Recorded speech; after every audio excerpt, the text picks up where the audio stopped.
तर हा किचन ओटा वगैरे क्लीन केलेला आहे, अगदी स्वच्छ असं केलेला आहे। तर हा ओटा जो आहे छोटा असल्यामुळे या ठिकाणी पाण्याचे जे हंडे आहेत ते मी एकच ठेवणार आहे। सगळं असं स्वच्छ पुसून घेतलेलं आहे। सोहमनी या ठिकाणी जे सिमेंट लावलेलं होतं ते मात्र या बेसिनमध्ये काही बसत नाही, त्यामुळे जे किचन मधली भांडी आहेत ना ती मी किचनच्या साईडला एक छोटीशी बोळ आहे त्या ठिकाणी सगळी भांडे वगैरे घासून घेत आहे। किचन ओटा मात्र स्वच्छ केलेला आहे। कालचं इडली पात्र जे आहे ते मला ठेवून घ्यायचं आहे आणि हा मुलांनी बॉर्नविटा वगैरे आणलेला आहे तर हा देखील ठेवून घ्यायचा आहे। ओट्याखालचं देखील सगळं रिकामं आहे। किचनच्या साईडला असं एक डोर आहे तर या ठिकाणी भांडे वगैरे घासून ठेवलेली आहेत। आजचा संपूर्ण दिवस भांडे घासणं आणि भांड्याला वाळू घालणं हेच काम होतं। त्यानंतर मला सगळी भांडी जी आहेत ती रॅकमध्ये लावून घ्यायची आहेत। स्टीलचं रॅक लावण्यासाठी या ठिकाणी जागा नाही, कारण किचन अगदी छोटंसं आहे, त्यामुळे जे मार्बलचं या ठिकाणी रॅक आहे ना त्याच्यामध्ये सगळी भांडी जी आहेत ती लावून घ्यायची आहेत। सगळी भांडी अगदी स्वच्छ अशी धुतलेली आहेत। आज अनंत चतुर्दशी आहे, त्यामुळे म्हटलं की चला गणपती बाप्पासाठी ही रव्याची खीर जी आहे ती बनवूयात। ही खीर अगदी सोपी आहे। या ठिकाणी बघा अर्ध्या वाटीला थोडंसं कमी तांदूळ जे आहेत ते मी भिजत घातलेले आहेत। 2 ते 3 वेळेस स्वच्छ पाण्याने धुवून घ्यायचे आहेत। त्यानंतर अर्धा तासासाठी हे तांदूळ जे आहेत ते भिजून ठेवायचे आहेत। अगदी सोपी आणि झटपट बनणारी ही खीर आहे। रव्याची जी खीर आहे ती तर मी नेहमीच बनवते, पण म्हटलं की आज ही तांदळाची खीर बनवूयात। तर तांदूळ जे आहेत अख्खे ते मी पाण्यात भिजवलेले आहेत, तर याला झाकून वगैरे ठेवणार आहे। आज अनंत चतुर्दशी असल्यामुळे आईने देवाची पूजा जी आहे ती खूप छान केलेली होती। झेंडूच्या फुलांनी खूप मस्त अशी पूजा केलेली होती।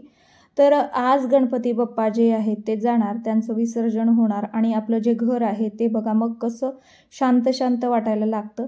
खूप सुंदर असं गणपती बाप्पा असल्यानंतर घरातील वातावरण असतं, घर जे आहे ते खूप छान वाटतं।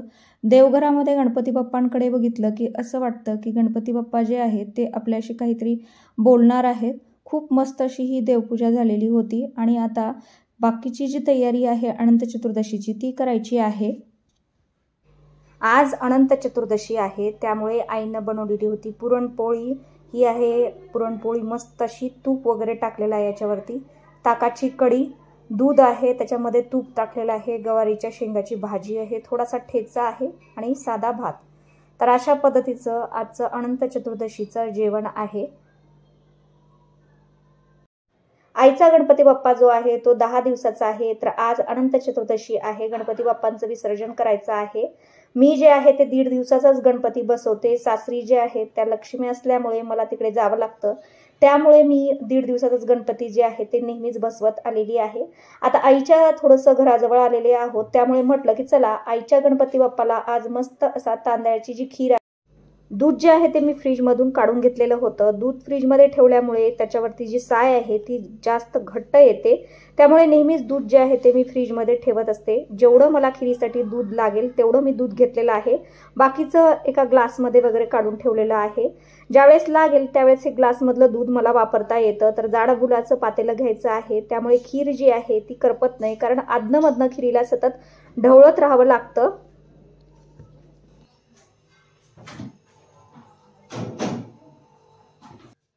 गॅस जे आहे ते अगदी बारीक करून ठेवायचं आहे। याच्यामध्ये थोडंसं पाणी वगैरे घालत आहे। त्यानंतर दुधाला उकळी आली की याच्यामध्ये जे भिजवलेले तांदूळ आहेत ते घालायचे आहेत। तांदूळ जे आहेत ते अगदी घट्ट होत आले की मग याच्यामध्ये साखर जी आहे ती घालायची आहे। या ठिकाणी ज्यावेळेस मी दुधामध्ये तांदूळ टाकत होते त्यावेळेस कॅमेरा जो आहे तो ऑफ झालेला होता, त्यामुळे या ठिकाणी काही रेकॉर्ड झालं नाही। तर याच्यामध्ये भिजवलेले तांदूळ जे आहेत ते टाकलेले आहेत। आता दूध घट्ट होईपर्यंत हे जे तांदूळ आहेत ते असेच ढवळत राहायचे आहेत। दूध जे आहे ते चांगलं घट्ट होईपर्यंत दुधाला सतत ढवळत राहायचं आहे, नाहीतर म्हणतात बघा नजर हटी दुर्घटना घटी। दूध जर बुडाला चिटकलं तर खीर जी आहे ती करपते आणि मग खीरीला चव वगैरे चांगली लागत नाही, त्यामुळे सतत दूध जे आहे ना ते ढवळत राहायचं आहे। बघू शकताय तुम्ही खीरीला छान असा दाटसरपणा आलेला आहे। जवळपास तांदूळ जे आहेत ते छान असे घट्ट झालेले आहेत। आता याच्यामध्ये 1 वाटी साखर टाकायची आहे। तुमच्या आवडीनुसार याच्यामध्ये तुम्ही साखर जी आहे ती टाकू शकता। याच्यामध्ये विलायची पावडर किंवा विलायची अख्खी टाकली तरी चालते। या खीरीमध्ये जर तुम्ही तुपामध्ये तळून काजू, बदाम आणि मनुके हे टाकलात ना तर चव खूप छान लागते खिरीला। तांदळाची खीर जी आहे ती ड्रायफ्रुट्समुळे आणखीनच स्वादिष्ट असे बनते। आणि ज्यावेळेस खीर पूर्ण होते त्यावेळेस तुम्ही याच्यावरनं थोडंसं केसर आणि थोडेसे पिस्त्याचे तुकडे टाकलात तर अगदी असं मस्त पारंपरिक ही डिश जी आहे ती तयार होते। खूप वेळ लागत नाही, मात्र ही जी खीर आहे ती घट्ट होण्यासाठीच या ठिकाणी थोडासा वेळ जास्त लागतो। तर बघू शकता तुम्ही खीर जी आहे ती घट्ट होत आलेली आहे। चमच्याने सतत तुम्ही या खिरीला ढवळत राहा।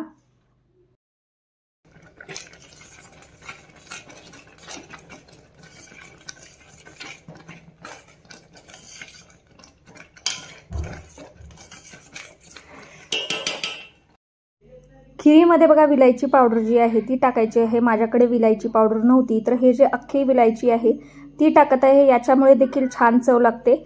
ही विलायची दाताखाली आल्यानंतर खूपच मस्त अशी चव लागते। तर 2 विलायची या ठिकाणी घेतलेली आहे मी।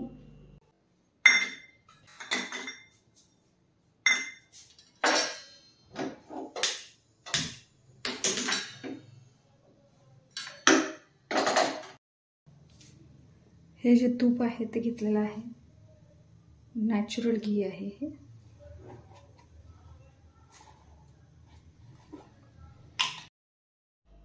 तुपामध्ये जे ड्रायफ्रुट्स आहेत ना ते टाका, त्यामुळे खिरीला चव जी आहे ती खूप मस्त अशी लागते। तर या ठिकाणी तूप जे आहे ते गरम केलेलं आहे, याच्यामध्ये मी कोणतेही ड्रायफ्रुट्स टाकलेले नाहीत।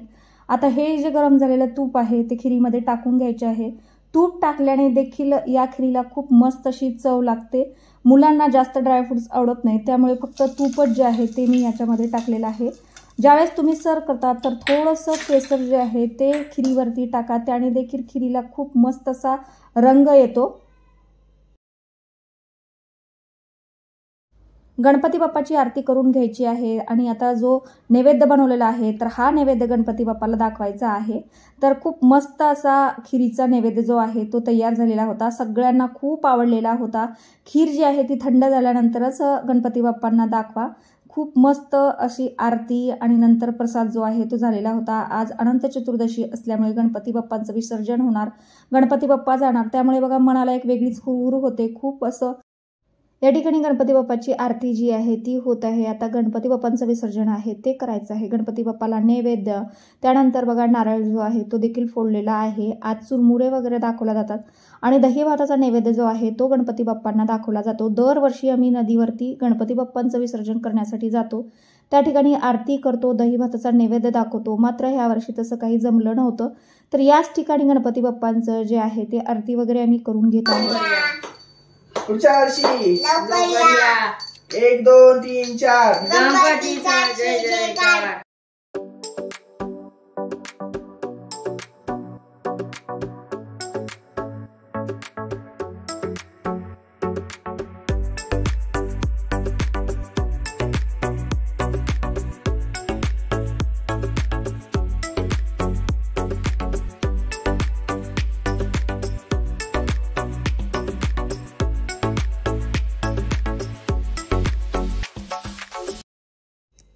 गणपती बाप्पांची आरती झालेली होती। गणपती बाप्पाला जो मी नैवेद्य आणलेला होता तो समर्पित करायचा आहे।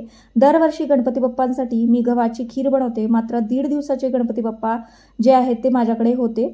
ह्या वर्षी थोडीशी घाई झाली, त्यामुळे गणपती बाप्पांना नैवेद्य जो आहे तो मी रव्याच्या खिरीचा बनवलेला होता। गव्हाच्या खिरीचा जो आहे नैवेद्य तो यावर्षी मी बनवलेला नव्हता। म्हटलं की चला आज अनंत चतुर्दशीच्या दिवशी का होत नाही गणपती बाप्पांना ही खीर जी आहे ती बनवावी, तर आज तांदळाची खिरीचा नैवेद्य जो आहे तो मी गणपती बाप्पांना केलेला आहे।